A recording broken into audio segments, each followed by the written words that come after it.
कल अपने क्लास च सैक्शन 80 जी खत्म कर लिया सी, ठीक है। सैक्शन 80 डबल जी देखो, section 80 G G A, G G B and G G C, तीनों सैक्शन रह गए अपने। ये सैक्शन करके अपना अज एक पोर्शन कंप्लीट हो चुका। मैं तुहानूं उहदे बारे में जानना पाऊंगा कि पोर्शन किवें कंप्लीट हो गया। देखो जी, देखो सैक्शन 80 डबल जी की कहता है।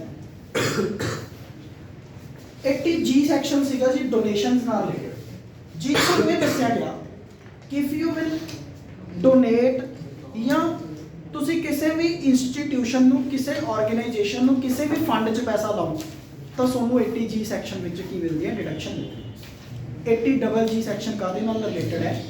80 डबल जी सैक्शन सानू ये कहता कि मान लो तुहाडी गौरमेंट जॉब या तुहाडी कोई भी जॉब है जिहड़ी तुहाडे घर तो किसी दूर थां ते, सोनू उत्थे तुहाडा कोई घर नहीं, सोनू उत्थे किराए ते रह के रहना पै रहा है, किराए ते रहना पै रहा है, ठीक है गल, किराए ते रहना पै रहा है, पर प्रोवाइडेड नाल तुहाडा इंपलॉयर भी सोनू HRA दे ही नहीं रहा। कौन किनू किनू पता HRA दी फुल फॉर्म? हाँ जी बोलो। House rent allowance, house rent allowance जिहड़ा HRA है सोनू मिल नहीं रहा। समझ गए गल? HRA ना मिल रहा हो, पहली कंडीशन है। जे HRA मिल रहा है तो 80 डबल जी की डिडक्शन मिलूगी। HRA ना मिल रहा हो, जी HRA नहीं मिल रहा, सोनू अपने जॉब के परपस तो कितने बाहर जॉब मतलब कि बाहर जाना पै रहा, उत्थे रहना पै रहा, तुसी कुछ खर्चे इनकर कर रहे हो। समझ गए ना? जेड़े भी तुसी खर्चे करोगे ਉਹਦੀ डिडक्शन तुसी 80 डबल जी सैक्शन च क्लेम कर सकते। कितनी क्लेम कर सकते हो? तीन कंडीशनां ने, उन्हां विचों whichever is less is allowed as deduction under section 80 double G. समझ गए गल? पहली कंडीशन की है उस वो कहते हैं कि स्टैचूटरी लिमिट है 5000 पर मंथ। ਇਹਦਾ मतलब मैक्सीमम कितना 60000 रुपया तुसी क्लेम कर सकते हो एक साल का, ठीक है गल? 5000 रुपया गुना 12, समझ गए? 60000 रुपया। सैकेंड कंडीशन है रेंट पेड, जिन्ना भी तुसी रेंट पे किया उसको दिता होगा -10% ऑफ ग्रॉस टैक्सेबल इनकम, ठीक है गल? Gross taxable adjusted gross taxable income किमें निकलती है? जिवें कल कढ़वाई सी तुहानूं ग्रॉस एडजस्टेबल इनकम वही है सेम, जिहदे विचों GTI विचों तुसी long term capital gain, short term capital gain, casual income ते एक तुसी डिडक्शनां कढाउणी है, deduction under section 80C to 80U except 80 double G. कल की क्या सी 80G, अज की कह रहे हैं 80 डबल जी। जेड़ी कैलकुलेट कर रहे हैं उन्होंने छड्ड के बाकी सारियां घटाओ। समझ गए? तो की आ जाऊगा एडजस्टेड ग्रॉस टोटल इनकम, ठीक है, या ग्रॉस एडजस्टेबल इनकम है उदो 10% माइनस कर दो रेंट पेड चो, तो ये सैकेंड कंडीशन। एडजस्टेड दवा तो दसो। Long term capital gain, short term capital gain, casual income या deduction under section 80C to 80U except 80 double G, ठीक है गल? ये जो चार चीज़ा प्लस माइनस कर दोगे ग्रॉस टोटल इनकम चो, तो की आ जाएगी ग्रॉस एडजस्टेबल इनकम। क्लीयर हो गया सबनूं? रेंट पेड विचों तुसी ये चीज़ माइनस करनी है 10% ऑफ ग्रॉस एडजस्टेबल इनकम, ठीक है? तो एक अमाउंट आ जाएगी ना। तीसरी कंडीशन की है 25% ऑफ ग्रॉस एडजस्टेबल इनकम, जी तुसी ग्रॉस एडजस्टेबल इनकम कट्टी हो वह 25%।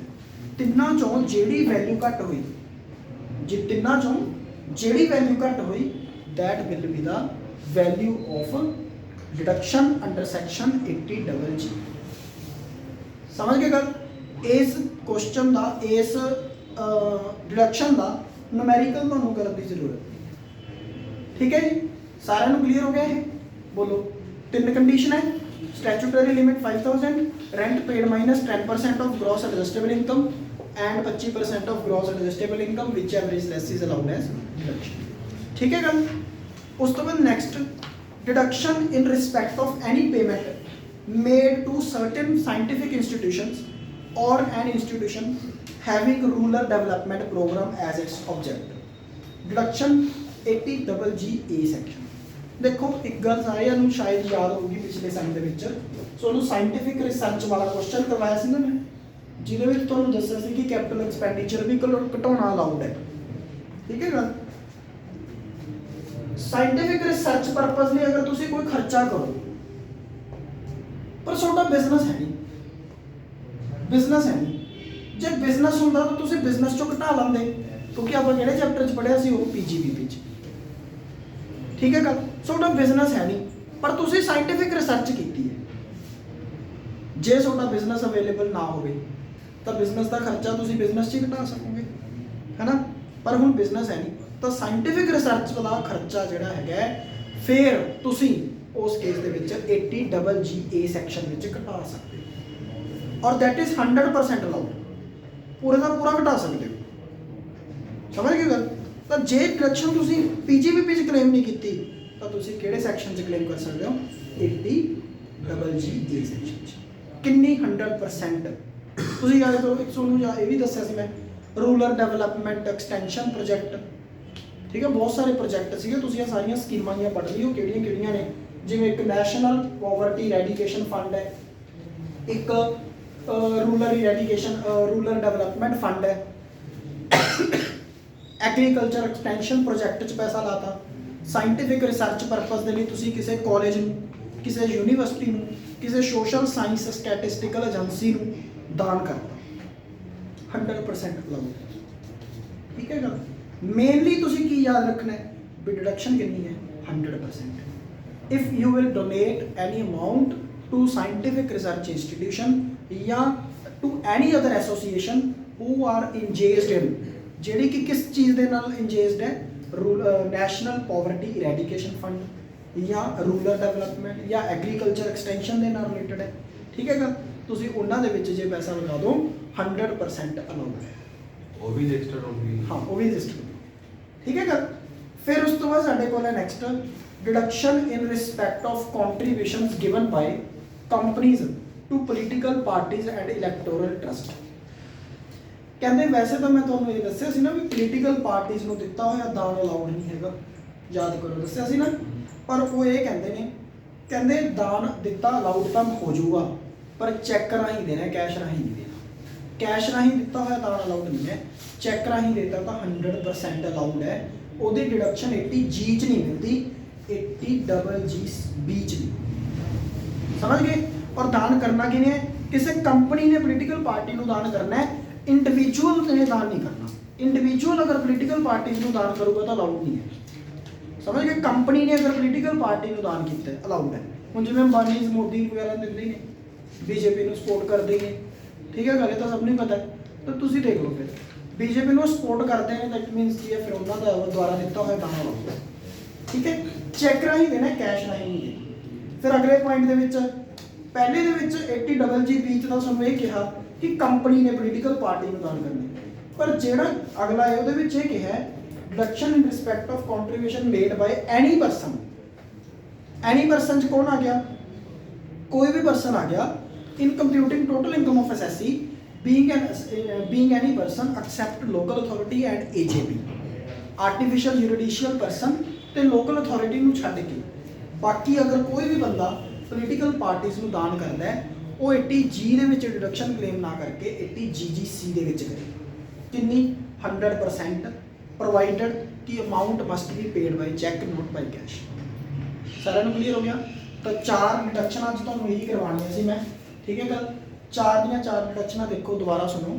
80GG ਸੈਕਸ਼ਨ ਇਹ ਕਹਿੰਦਾ ਕਿ ਜਿਹੜੀ ਹਾਊਸ ਰੈਂਟ ਹੈ, ਤੁਸੀਂ ਅਗਰ ਆਪਣੀ ਬਿਜ਼ਨਸ, ਆਪਣੀ ਜਿਹੜੀ ਪਲੇਸ ਹੈ, ਲਿਵਿੰਗ ਪਲੇਸ ਹੈ, ਠੀਕ ਹੈ, ਜਿੱਥੇ ਤੁਹਾਡਾ ਜਨਮ ਹੋਇਆ, ਜਿੱਥੇ ਤੁਸੀਂ ਰਹਿ ਰਹੇ ਹੋ, ਜਿੱਥੇ ਤੁਹਾਡਾ ਘਰ ਹੈ, ਉਹ ਤੋਂ ਦੂਰ ਕਿਤੇ ਜੌਬ ਲੱਗ ਗਈ, ਤੁਸੀਂ ਉੱਥੇ ਜੌਬ ਕਰਨ ਲਈ ਗਏ, ਤੁਹਾਨੂੰ HRA ਵੀ ਨਹੀਂ ਮਿਲ ਰਿਹਾ, ਤਾਂ ਤੁਸੀਂ ਡਿਡਕਸ਼ਨ ਕਲੇਮ ਕਰ ਸਕਦੇ ਹੋ HRA। ਠੀਕ ਹੈ, ਕਿੰਨੀ?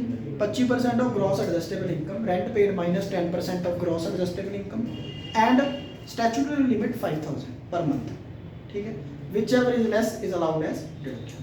फिर ਤੁਹਾਨੂੰ ਇਹ ਦੱਸਿਆ ਗਿਆ ਕਿ ਜਿਹੜਾ ਸਾਡਾ 80GGA ਸੈਕਸ਼ਨ ਹੈ ਉਹਦੇ ਵਿੱਚ ਸਾਇੰਟੀਫਿਕ ਰਿਸਰਚ ਪਰਪਸ ਦੇ ਲਈ ਖਰਚਾ ਕੀਤਾ, ਪਰ ਤੁਹਾਡਾ ਬਿਜ਼ਨਸ ਹੈ ਨਹੀਂ। ਬਿਜ਼ਨਸ ਹੈ ਨਹੀਂ ਤਾਂ ਡਿਡਕਸ਼ਨ ਦਾ ਕਲੇਮ ਕਰਨੀ ਹੈ, ਤਾਂ ਤੁਸੀਂ ਕਿੱਥੇ ਕਰੋਗੇ? 80GGA ਦੇ ਵਿੱਚ। ਠੀਕ ਹੈ, 80GGB ਦੇ ਵਿੱਚ ਕੰਪਨੀ, ਅਗਰ ਕਿਸੇ ਕੰਪਨੀ ਨੇ ਪੋਲੀਟੀਕਲ ਪਾਰਟੀ ਨੂੰ ਦਾਨ ਕੀਤਾ ਤਾਂ 80GGB ਦੇ ਵਿੱਚ ਡਿਡਕਸ਼ਨ ਮਿਲੇਗੀ 100%, provided amount must be paid by check। ਠੀਕ। ਫਿਰ ਉਸ ਤੋਂ ਬਾਅਦ 80GGC ਦੇ ਵਿੱਚ ਕਹਿੰਦੇ ਕਿਸੇ ਵੀ ਹੋਰ ਪਰਸਨ ਨੇ accept local authority and AJP, ਅਗਰ ਇਹਨਾਂ ਨੇ ਦਾਨ ਕੀਤਾ ਕਿਸੇ ਵੀ ਪੋਲੀਟੀਕਲ ਪਾਰਟੀ ਨੂੰ ਤਾਂ 100% ਅਲਾਉਡ ਹੈ। ਐਕਸੈਪਟ ਕਿ ਚੈੱਕ ਰਾਹੀਂ ਪੇਮੈਂਟ ਹੋਵੇ, ਕੈਸ਼ ਰਾਹੀਂ ਪੇਮੈਂਟ ਨਾ ਹੋਵੇ। ਤਾਂ ਇਹ ਸਾਡੀਆਂ 4 ਡਿਡਕਸ਼ਨਾਂ ਕਰਦੇ ਹੀ ਸਾਡਾ ਇੱਕ ਲੌਂਗ ਕੁਐਸਚਨ ਮੰਨ ਕੇ ਚੱਲੋ 4 ਲੌਂਗ ਕੁਐਸਚਨ ਕਵਰ ਹੋ ਗਏ ਇਹਦੇ 'ਚ। 80C 80D 80E 80G 4 ਲੌਂਗ ਕੁਐਸਚਨ ਕਵਰ ਹੋ ਗਏ, ਜਿਹਦੇ ਵਿੱਚ 80C triple C CCD CCE, ਠੀਕ ਹੈ ਗੱਲ। 80D double D double DB 80E double E double EA double EB 80G 80 double G 80 double GA 80 double GB 80 double GC। ਸਾਰੇ ਦੇ ਸਾਰੇ ਸੈਕਸ਼ਨ ਆਪਾਂ ਕਰ ਲੈਣਾ। ਤੁਸੀਂ ਦੇਖੋ ਇਹਦੇ ਵਿੱਚ ਵੀ ਆਪਾਂ ਕੁਛ ਨਾ ਕੁਛ ਪੇਮੈਂਟ ਕੀਤੀ ਸੀ, ਇਹ 'ਚ ਵੀ ਆਪਾਂ ਪੇਮੈਂਟ ਕੀਤੀ ਸੀ ਹੈਲਥ ਇੰਸ਼ੋਰੈਂਸ ਵਾਸਤੇ, ਇਹਦੇ ਵਿੱਚ ਵੀ ਅਸੀਂ ਪੇਮੈਂਟ ਕੀਤੀ ਸੀ ਇੰਟਰਸਟ ਦੀ, ਇਹਦੇ ਵਿੱਚ ਵੀ ਅਸੀਂ ਪੇਮੈਂਟ ਕੀਤੀ ਹੈ ਡੋਨੇਸ਼ਨ ਦੀ, ਸਾਰਿਆਂ ਦੇ ਵਿੱਚ ਅਸੀਂ ਕੋਈ ਨਾ ਕੋਈ ਪੇਮੈਂਟ ਕੀਤੀ ਹੈ। ਤਾਂ ਇਹ 4 ਸੈਕਸ਼ਨ ਇਹੋ ਜਿਹੇ ਨੇ, ਅਗਰ ਐਗਜ਼ਾਮ 'ਚ ਕੁਐਸਚਨ ਆ ਗਿਆ ਐਕਸਪਲੇਨ ਦਾ deductions based on certain payments, ਜਿਹੜੀਆਂ ਡਿਡਕਸ਼ਨਾਂ ਪੇਮੈਂਟਸ ਬੇਸ ਤੇ ਹੈ, ਤਾਂ ਇਹ ਸਾਰੀਆਂ ਨੇ। ਤੁਸੀਂ ਕਹੋਗੇ ਸਾਰੀਆਂ 5 ਪੇਜਾਂ 'ਚ ਕਿਵੇਂ ਲਿਖਾਂਗੇ? ਇੱਕ ਪੇਜ ਦੀਆਂ ਸਾਰੀਆਂ ਲਿਖਣੀਆਂ, ਕੱਲੀ ਉਹਦੀ ਜਿਹੜੀ ਮੇਨ ਅਮਾਉਂਟ ਹੈ ਤੇ ਉਹ ਡਿਡਕਸ਼ਨ ਦਾ ਨਾਮ ਕੀ ਹੈ, ਠੀਕ ਹੈ। ਜਿਵੇਂ ਉੱਪਰ ਲਿਖਿਆ ਹੁੰਦਾ ਨਾ contribution made to health insurance fund, ਜਾਂ ਕਿਵੇਂ ਲਿਖਿਆ ਹੁੰਦਾ ਨਾ ਨਾਮ ਉੱਪਰ ਹੈਡਿੰਗ, ਉਹ ਨਾਮ ਲਿਖ ਕੇ ਉਹਦੀ ਅਮਾਉਂਟ ਜਿਹੜੀ ਹੈ ਉਹ ਤੁਸੀਂ ਐਗਜ਼ਾਮ 'ਚ ਲਿਖ ਕੇ ਆਉਣੀ ਹੈ। 5 ਪੇਜ ਫਿਰ ਐਵੇਂ ਭਰਨਗੇ, ਠੀਕ ਹੈ ਜੀ। ਲੌਂਗ ਕੁਐਸਚਨਸ ਅਗਰ ਚਾਰੋਂ ਇਕੱਠੇ ਆ ਗਏ, ਅਦਰਵਾਈਜ਼ ਐਗਜ਼ਾਮ ਦੇ ਵਿੱਚ ਜ਼ਿਆਦਾਤਰ ਪੇਪਰ 'ਚ ਜਿੰਨਾ ਮੇਰਾ ਐਕਸਪੀਰੀਅੰਸ ਬੋਲਦਾ ਉਹ ਇਹ ਕਹਿੰਦਾ 80C ਤੇ 80G ਜਿਹੜਾ ਹੈਗਾ ਉਹ ਜ਼ਿਆਦਾ ਇੰਪੋਰਟੈਂਟ ਹੈ, ਠੀਕ ਹੈ। 80C ਤੇ 80G। ਤਾਂ ਤੁਸੀਂ ਇਹ ਦੇਖੋ 5 ਲੌਂਗ ਕੁਐਸਚਨ ਕਵਰ ਹੋ ਗਏ, C D E ਤੇ G ਇੱਕ ਇਹਨਾਂ ਦਾ ਇਕੱਠਾ, ਠੀਕ ਹੈ ਜੀ। 5 ਲੌਂਗ ਕੁਐਸਚਨ ਕਵਰ ਹੋ ਗਏ। ਅਗਲਾ ਜਿਹੜਾ ਚੈਪਟਰ ਦਾ ਪੜ੍ਹਾਇਆ ਹੈ, ਅਗਲਾ ਜਿਹੜਾ ਚੈਪਟਰ ਦਾ ਪੋਰਸ਼ਨ ਹੈ ਉਹ ਨੈਕਸਟ ਕਲਾਸ 'ਚ ਕਰਵਾਵਾਂਗੇ। ਉਹ ਡਿਡਕਸ਼ਨਾਂ ਕਿਹੜੀਆਂ ਨੇ? ਜਿਹੜੀਆਂ ਇਨਕਮ ਬੇਸ ਤੇ ਹੈ, ਜਿਹਦੇ ਵਿੱਚ ਤੁਸੀਂ ਕੋਈ ਬਿਜ਼ਨਸ ਕਰ ਰਹੇ ਹੋ, ਪ੍ਰੋਫਿਟ ਕਮਾਓਗੇ, ਇਨਕਮ ਕਮਾਈ ਨਾ, ਉਹਦੀ ਡਿਡਕਸ਼ਨ ਵੀ। ਸਮਝ ਗਏ ਗੱਲ? ਇਹਦੇ ਨਾਲ ਆਪਣਾ ਇਹ ਇੱਕ ਪਾਰਟ ਅੱਜ ਟੈਕਸ ਦਾ ਕੰਪਲੀਟ, ਠੀਕ ਹੈ। ਬਾਕੀ ਆਪਾਂ ਨੈਕਸਟ ਕਲਾਸ ਦਾ ਦੱਸ ਦਿੰਦੇ। ਤੁਸੀਂ ਕਿਵੇਂ ਕਹਿੰਦੇ ਸੀ ਵੀ ਆਪਾਂ ਪੈਸਾ ਬਚਾ ਸਕਦੇ ਹਾਂ।